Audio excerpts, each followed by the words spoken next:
Good afternoon, everyone, and welcome to today's Wealth Creation Show.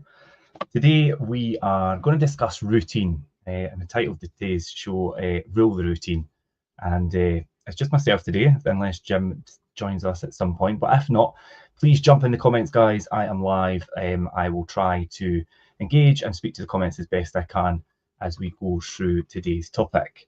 So routine, and I think habits and consistency are all things that are very, very relevant, especially within my own journey at the moment. So I think speaking to you from a point of somebody who's very much in the midst of that in their own journey, so hopefully you could take some tips away from that today, from what I'm going to share from my own experiences, and indeed some that I've looked into and researched for today's show. So rule the routine.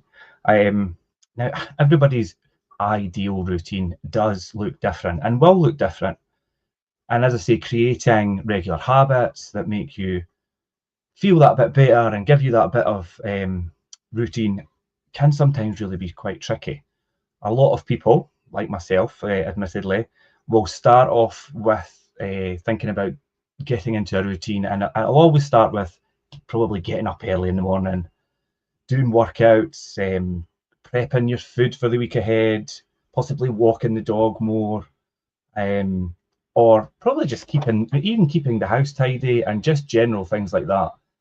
But to do all of these at one time sometimes could be a bit of a challenge. And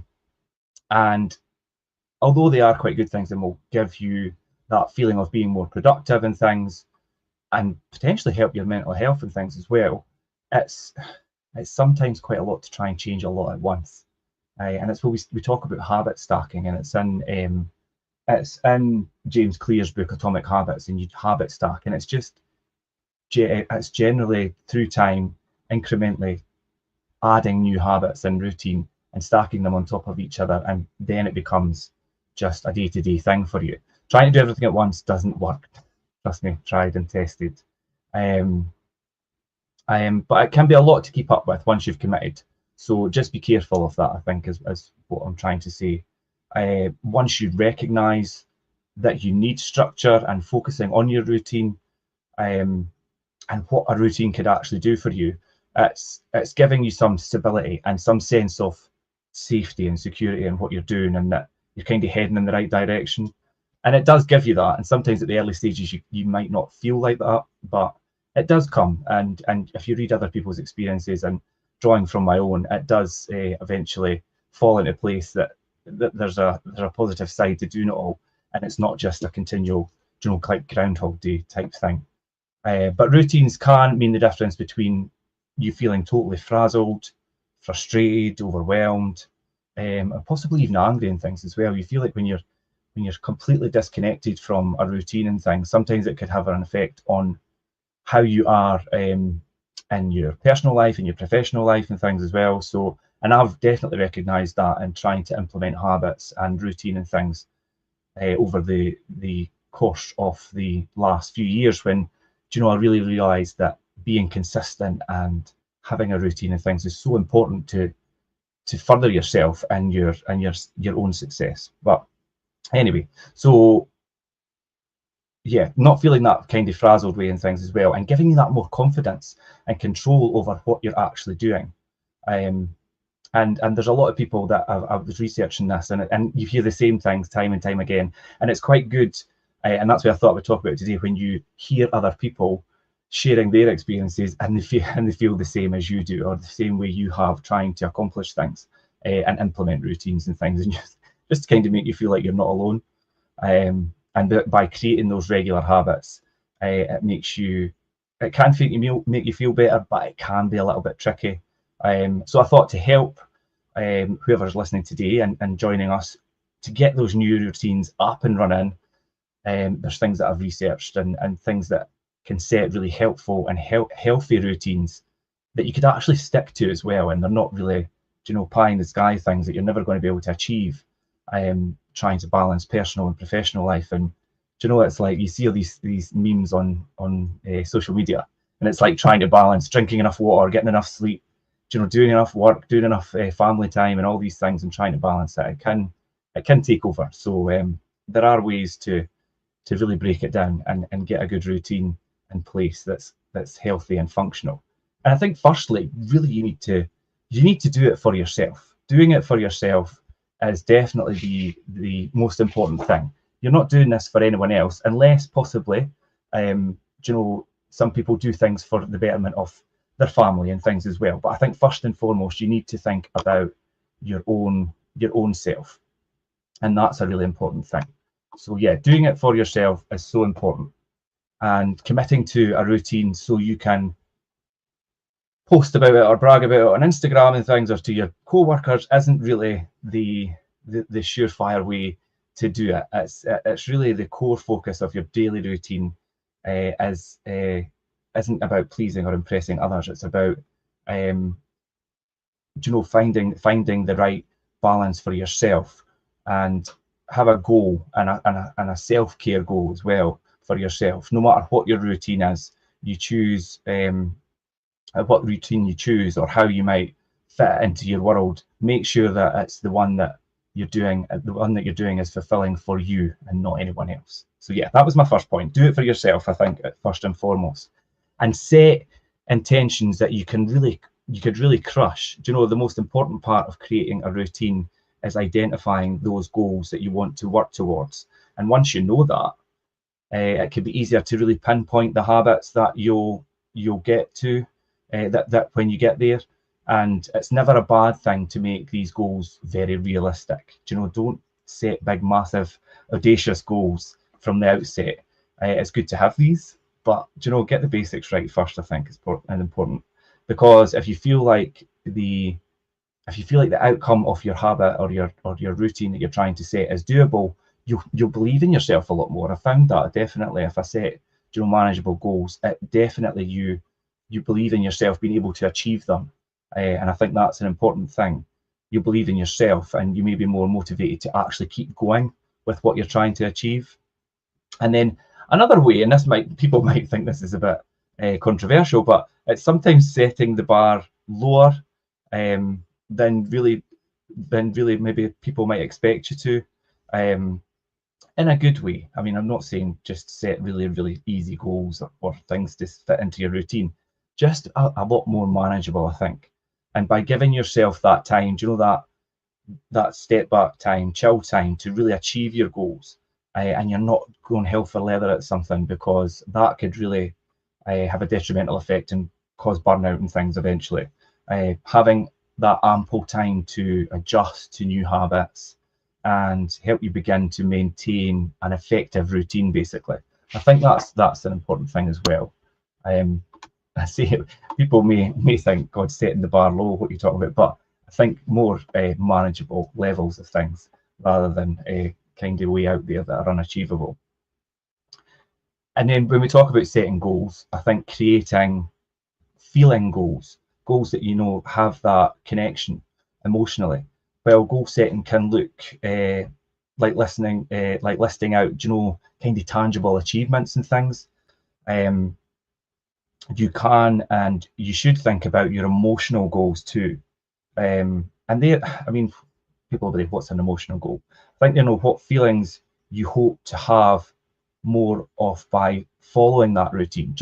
If you're implementing a habit or a routine, what feelings are you going to have if you achieve them, and what's the point in putting them in place for your own personal self and your emotional self? If you want to read more books, that's something that obviously I've been tackling over the last 12, 18 months. Why are you reading the books? Do you want to learn more? Do you want to create that time where you've just got that bit chill time and implementing reading? That's a habit stacking thing as well. If you want to have that time out, but you don't want to be just sat staring into space, read a book. And then so you're having that time out, you're creating that time, plus you're reading a few pages of your book at the same time and possibly learning, and you're stacking all these things together. That is, think of it, and the downtime as the emotional side of it, because you're having that rest time, but you're also learning and implementing that reading routine as well. So that's habit stacking. As I said, James Clear's Atomic Habits, that book is really good in making you understand that as well.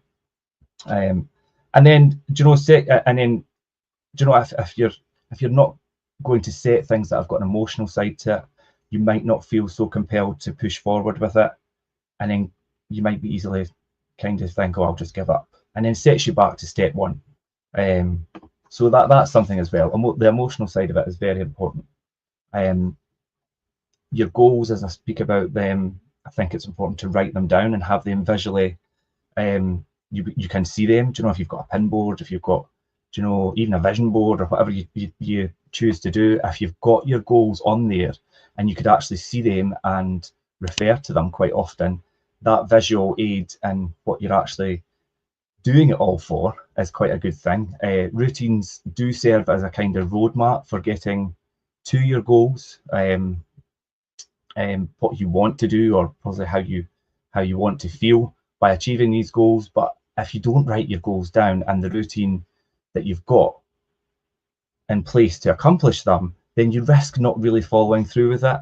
It's so easy to fall by the wayside if you don't have that kind of clear set out. This is my goal. This is the routine that I'm doing to actually achieve this goal. And it's simple. I mean, you could use a simple checklist, or you know, you could get creative with your calendar, or as I say, another visual tool like vision boards and things are very useful. And some people keep a journal, and you know, there's lots of different ways, but definitely have them written down as a visual aid to keep track of your habits and your intended routine. And if you're anything like me, you might need to make a list on a list of your lists and things. You know, try not to do that because it could get a bit confusing. Keep it simple. Don't overcomplicate it, and have your goals written down. Make them stick in your mind. And while it may seem possibly a bit excessive, you know, having the goal, having the routine, having it written down, writing routines and things, even for just mundane tasks, what you're doing throughout the day and each point of your day, you'll start to find it very productive, even if you're writing down your things that you're doing throughout the day, because you actually then think, oh, this is what I've been doing all day, or this is what. And then if you don't and you have a gap in that, it's like, well, what was I doing in this time during the day? Could I be using this time for something a lot more effective? And it could really be instrumental in keeping your routine solid, and it builds consistency as well. Being consistent is something that a lot of people struggle with, myself included. Obviously, I did a lot more than previous years, but as you become a wee bit more aware of the importance of being consistent and having these things in place, it does all fall into place. So hopefully this is resonating with people that are possibly, you know, trying to implement these things, and maybe sometimes feeling, what is it all for? Why am I doing this? You need to have it clearly set out. You know, your goals, your routines, why you're doing it, have it written down, have that emotional connection. And I think all in all, I could probably make that feel like you're being very busy, but I think as well, make most of your free time as well. Do you know, one helpful way to create consistent and effective routines without, do you know, sometimes makes it before going to bed, before your favourite television show comes on, or do you know, waking up at the crack of dawn and things. It's not all about that. It's about opening slots in your schedule and implementing things in there. If you've been wanting to spend more time possibly with your friends or with your family, and do you know, you don't feel like going out, if it's say it's your friends, for instance, and they want you to go out on a Friday night, but Friday nights don't really do it for you, then, do you know, squeeze in a time to meet with them at a different time, do you know, a different evening, or possibly even on a Sunday, go for a walk and do things like that, and create more useful time with your spare time. And as I say, you know, those gaps in your schedule throughout the week and things as well, think about what you're doing with them and what you could actually have in place to be more productive. And even if it is just to take some out time and possibly read a book at the same time and things, that is something I think is really important. It's something I've been experimenting with recently in my own life, in my own schedule, and found it to be quite productive. So hopefully that's a helpful tip for you guys. Consistency, as I said, is really important. Really focus on consistency. Now, this might shock some people, but the actual tasks and timing are associated with your routine or your new routine that you're putting in place aren't as a big deal as the fact that you're actually making it's not as big a deal as actually making the goals and sticking to them, and that's consistency. Do you know, people get so caught up about the, do you know, the actual task itself and the timing and things as well, and when you do it and all the rest of it. It doesn't need to be as long as you do it. I mean, whether you've got it scheduled in for the morning and you miss it because of whatever, we'll do it later on if you've got time. And then that can create that consistency, because at least if you've committed to doing something once a day and you miss the usual time that you do it, as long as you get it done at some point, it's still consistent. So don't get too caught up in the detail about things as well. I'm quite guilty of being a little bit of trying to perfect things, and that takes over the actual purpose of the task in itself. So yeah, I mean, if you've got something scheduled in for a time and you miss it because you're doing other things, do it later on, or find another time to do it. At least you've done it in that day, and it still creates that consistency, which is, I think, in the outset for me, one of the most important things about routine and goals, and you know, is having that consistency. It's one of the hardest things to keep track of, and staying consistent will always look different for different people. So if you're planning, you know, every hour of your day, and it works for you long term, then that's fine. But if you need to be more flexible and just want to commit to, you know, maybe 15 minutes at doing something, you know, whether it's a healthy meal or a walk or something once a week, then that works too. You know, so it's not one size fits all. Definitely, I found from my experience, just as long as you keep at it and keep consistent is the most important thing. Another point which is quite good, and hopefully you're learning today, but I know I do from a lot more successful people, is to learn from the people around you and the people that have kind of trodden that path and done things before you and are successful in their own right. I mean, you need to make sure people have actually been successful and actually implemented these things. But learning from people is just the best way forward. If you're possibly just starting out and you're just, you know, you're starting to find your own place and you're struggling to build consistency, or, you know, consider tapping into your local community and who's around you, and see who's out there and who's doing stuff. You know, telling people about maybe your routine or talking to a person can possibly make you a lot more accountable. You know, if you tell somebody, right, I've committed to doing this, and if you've got a team around you, or if you've got, you know, certain family members and things, if you tell them this is what you're doing, and it sets accountability for you, because you know, if it's just all in your own head, you could maybe easily just kind of push it to the side. Whereas if you've got other people around you where you have said, right, this is what I'm doing, and I'm committing to it, it sets that accountability within yourself and the group around you.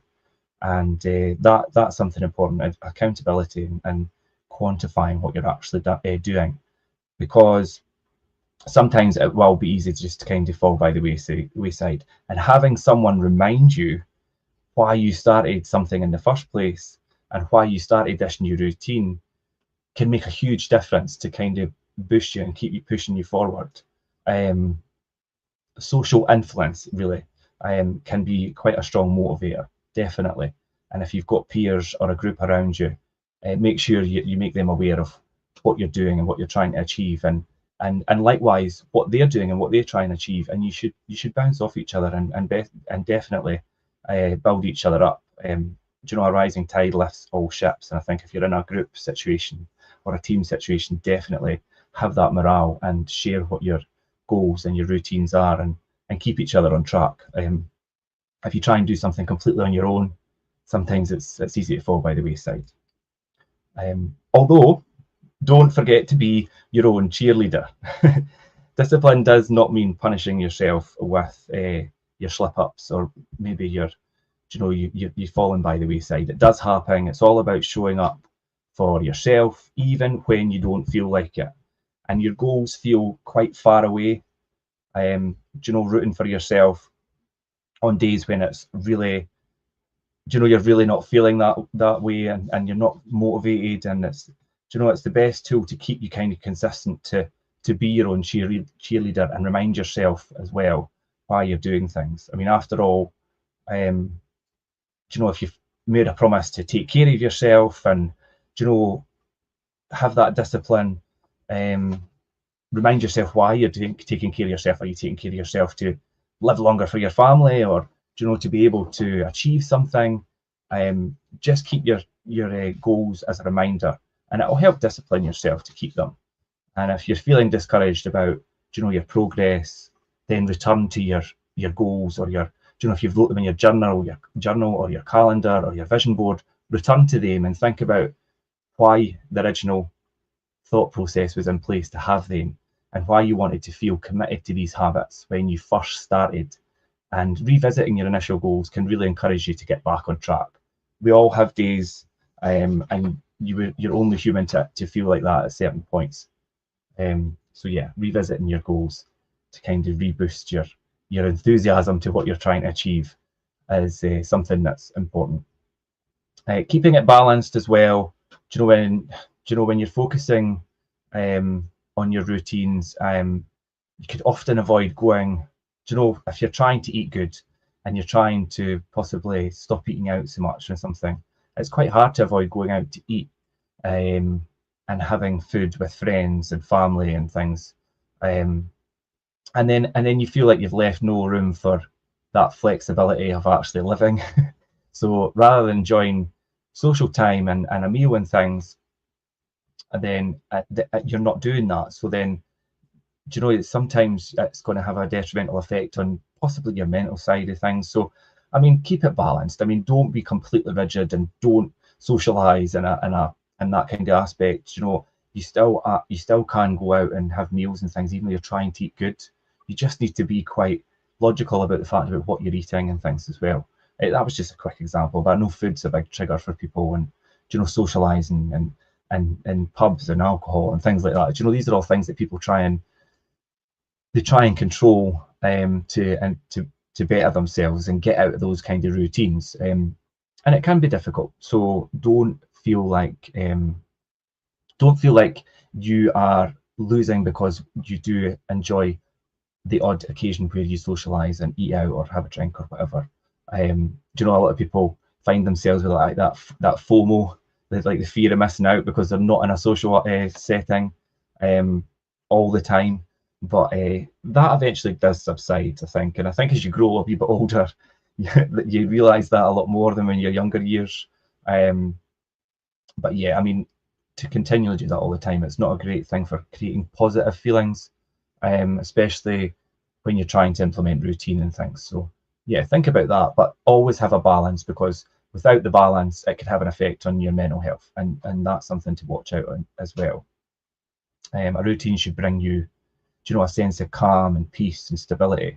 So if it's making you feel like you're even more stressed or you're out of control, then you need to really think about why that is, and plan maybe not to be too strict as you've been, because that's not what you're trying to achieve. It's just, if something's not exciting anymore, then it could really take you away from the whole purpose of what you're doing. So balance in anything in life, I think moderation is key. So and definitely when you're setting routines and trying to implement habits and achieve your goals, the balance is always a big key factor in that. And then I think finally I was going to wrap up and talk about embracing a kind of different type of reward, because it's easy to just keep going and going and going, and then you could feel a bit discouraged because it's like, why am I doing all this? And it's like, so one of the most feel-good motivators for sticking to a routine is rewarding yourself sometimes when you actually achieve milestones or benchmarks and kind of follow through on that. So that's something that, and it could just be small things. Coffee might be something that somebody's trying to eradicate. I'm a big coffee drinker. So if you do something that's like, go and I've stopped buying so much expensive coffees from certain coffee chains that we know, but I won't mention. But yeah, I mean, if you hit a milestone or a benchmark and you've been quite successful in your routine, then treat yourself to one of your coffees for your favourite coffee shop, or something like that, or go and buy yourself a new T-shirt or something that you wouldn't usually splurge on, and because you're trying to possibly saving and things is one of your routines, because it's ultimately going to get you to your goal. So, but I mean, again, it's back to balance, but rewarding is quite a good thing to make sure that you continually have that positive mindset towards what you're doing. And it's kind of making progress towards your emotional and your tangible goals as well. So if you've been consistent with your routine, you'll probably notice that you're then starting to inch closer towards your goals over time. And whether it's feeling possibly calmer before you go to bed and you've not got everything racing through your head, or having more structure throughout your work day, or even a combination of both.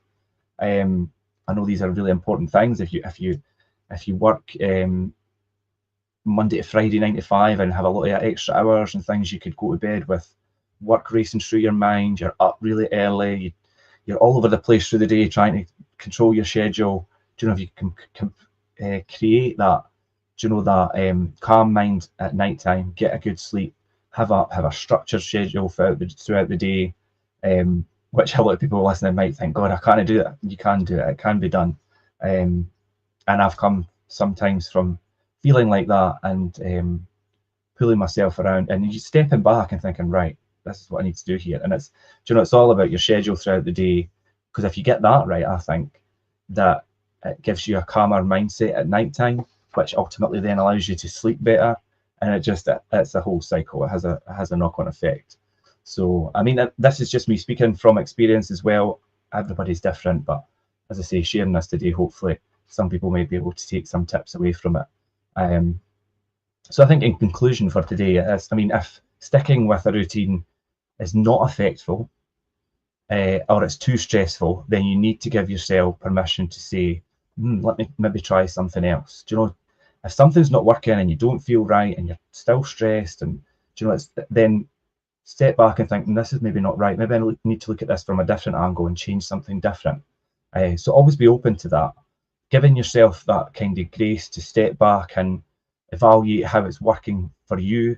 Do you know, is it healthy for your mental well-being as well as your physical well-being? And it's exciting and kind of invigorating as it can feel to consistently stick to routines.